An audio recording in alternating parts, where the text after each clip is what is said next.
ಇನ್ನು ಹಾಸನಾಂಬೆಯ ಸನ್ನಿಧಿಯಲ್ಲಿ ಇವತ್ತು ರಾಜ್ಯ ರಾಜಕೀಯದ ಚಿತ್ರಣವನ್ನು ವಿಶ್ಲೇಷಣೆ ಮಾಡಲಾಗ್ತದೆ. ಯಾಕೆಂದರೆ ರಾಜ್ಯದಲ್ಲಿ ಪ್ರಮುಖವಾಗಿ ಕಾಂಗ್ರೆಸ್ ಸರ್ಕಾರದಲ್ಲಿ ಅಧಿಕಾರದ ಬದಲಾವಣೆ ಆಗುತ್ತೆ ಅನ್ನುವಂಥ ಮಾತುಗಳು ಆಗಾಗ ಕೇಳಿ ಬರ್ತಾ ಇದೆ. ಒಮ್ಮೆ ತುಂಬ ಜೋರಾಗಿ ಚರ್ಚೆ ಆಗುತ್ತೆ. ಆದರೆ ಈ ಹಾಸನಾಂಬೆಯ ಸನ್ನಿಧಿಯ ಮುಂದೆ DCM ಮತ್ತು CM ಇಬ್ಬರೂ ಕೂಡ ಹೋಗಿದ್ದರು, ಇಬ್ಬರೂ ಕೂಡ ಪ್ರಾರ್ಥನೆ ಮಾಡಿದ್ರು. ಆದರೆ ಖಡ್ಗಮಾಲಾ ಸಂಕಲ್ಪ ಮತ್ತು ಹೂಪ್ರಸಾದ ಈಗ ಹೊಸದಾಗಿ ಚರ್ಚೆ ಆಗ್ತಾ ಇದೆ. ಏನಿದು ಸಂಕಲ್ಪ, ಏನಿದು ಪ್ರಸಾದ, ಅದರ ಸಂಪೂರ್ಣ ವಿವರವನ್ನು ಈ ಸ್ಟೋರಿಯಲ್ಲಿ ತೋರಿಸ್ತೀನಿ.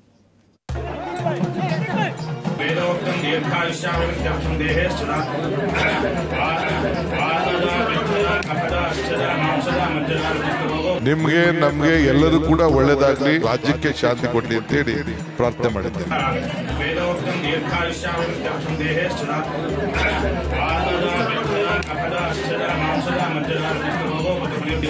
ಭಕ್ತಂಗೂ ಭಗವಂತನಿಗೂ ವ್ಯವಹಾರ ನಡೆಯುವಂತ ಸ್ಥಳ ದೇವಾಲಯ. ಸೊ ನಾನುಂಟು, ಆ ತಾಯಿ ಉಂಟು. ರಾಜ್ಯದ ಜನರಿಗೆ ಒಳ್ಳೇದು ಮಾಡಲಿ, ಮನುಷ್ಯನನ್ನ ಪ್ರೀತಿಸಬೇಕೇ ಹೊರತು ಯಾವುದೇ ಕಾರಣಕ್ಕೆ ದ್ವೇಷಿಸಬಾರದು. ಕ್ರಾಂತಿ, ಕುರ್ಚಿಯ ಕ್ರಾಂತಿ. ಕಾಂಗ್ರೆಸ್ನಲ್ಲಿ ನವೆಂಬರ್ನಲ್ಲಿ ನಡೆಯುತ್ತೆ ಎನ್ನಲಾಗ್ತಿರೋ ಕುರ್ಚಿ ಕ್ರಾಂತಿ ಭಾರಿ ತಲ್ಲಣವನ್ನೇ ಸೃಷ್ಟಿಸಿದೆ. ಇದೇ ಹೊತ್ತಲ್ಲೇ ನಾಯಕತ್ವ ಬದಲಾವಣೆ, ಸಚಿವ ಸಂಪುಟ ಪುನರಚನೆ ಬಗ್ಗೆ ಗುಸುಗುಸು ಜೋರಾಗಿಯೇ ಕೇಳಿ ಬರ್ತಿವೆ. ಇಂಥ ಹೊತ್ತಲ್ಲೇ DCM DK ಶಿವಕುಮಾರ್ ಹಾಸನಾಂಬೆ ಸನ್ನಿಧಿಯಲ್ಲಿ ಮಾಡಿಸಿದ ಪೂಜೆ ಹೊಸ ಚರ್ಚೆ ಹುಟ್ಟು ಹಾಕಿದೆ.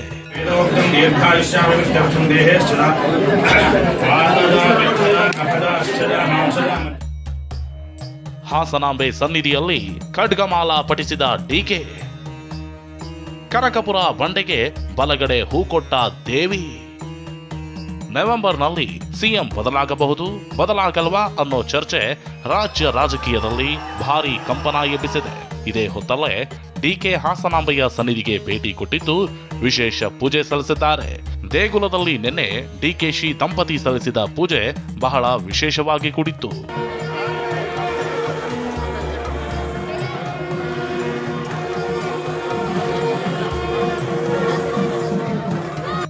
ನಿನ್ನೆ ದಂಪತಿ ಸಮೇತ ವರ್ಷಕ್ಕೊಮ್ಮೆ ದರ್ಶನ ಕೊಡೋ ಹಾಸನಾಂಬೆ ಸನ್ನಿಧಿಗೆ ಭೇಟಿ ನೀಡಿದ DK ತಾಯಿಯ ದರ್ಶನ ಪಡೆದರು. ದುರ್ಗೆ, ಶಾರದೆ ಸ್ವರೂಪಿಣಿಯಾದ ಹಾಸನಾಂಬೆಗೆ ಮೊಗ್ಗಿನ ಜಡೆ, ಬಳೆ, ಸೀರೆ, ಫಲಪುಷ್ಪ ಸಮೇತ ಬಾಗಿನ ಅರ್ಪಿಸಿದರು. ಪತ್ನಿ ಉಷಾ ಜೊತೆ ದೇವಿಯ ಗರ್ಭಗುಡಿ ಮುಂದೆ 15 ನಿಮಿಷಗಳ ಕಾಲ ಕೂತಿದ್ದ DK ಖಡ್ಗಮಾಲಾ ಸ್ತೋತ್ರ ಪಠಿಸಿದ್ರು. ಜೊತೆಗೆ ನಾರಾಯಣಿ ಮಂತ್ರ ಜಪಿಸಿ ಪೂಜೆ ಸಲ್ಲಿಸಿದ್ರು.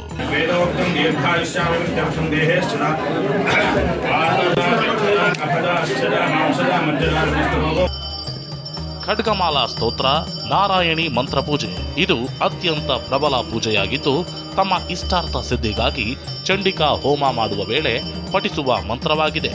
ನಾರಾಯಣಿ ನಮಸ್ಕಾರ ಮಂತ್ರ ದುರ್ಗಾ ಸಪ್ತಸತಿಯ 11ನೇ ಅಧ್ಯಾಯದಲ್ಲಿ ಬರುವ ಮಂತ್ರವಾಗಿದೆ. ಪಾಪ ಕರ್ಮಗಳನ್ನ ದೂರ ಮಾಡಿ ಶತ್ರುಗಳಿಂದ ಕೆಡುಕಾಗದಂತೆ ಸಂಕಲ್ಪ ಮಾಡುವ ವಿಶೇಷ ಪೂಜೆ ಇದಾಗಿದೆ.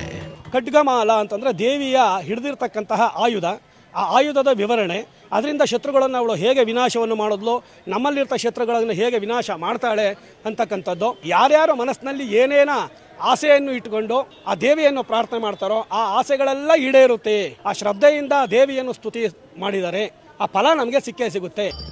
ಈ ಖಡ್ಗಮಾಲಾ ಸ್ತೋತ್ರ ಪಠಣೆ, ನಾರಾಯಣಿ ಮಂತ್ರ ಪೂಜೆ ಸಲ್ಲಿಸುವಾಗ ದೇವಿ ಹೂ ಪ್ರಸಾದ ನೀಡಿದ್ರೆ ಇಷ್ಟಾರ್ಥ ಸಿದ್ಧಿಯಾಗತ್ತೆ ಅನ್ನೋ ನಂಬಿಕೆ ಇದೆ.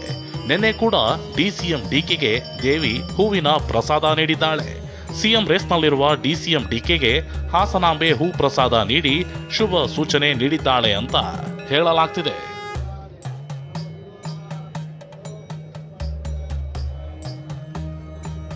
ಇನ್ನೊಂದು ವಿಶೇಷ ಅಂದ್ರೆ, ಕಳೆದ ವರ್ಷ ಹಾಸನಾಂಬೆ ದೇಗುಲದಲ್ಲಿ CM ಸಿದ್ದರಾಮಯ್ಯ ಕೂಡ ಇದೇ ಪೂಜೆ ಮಾಡಿಸಿದ್ರು.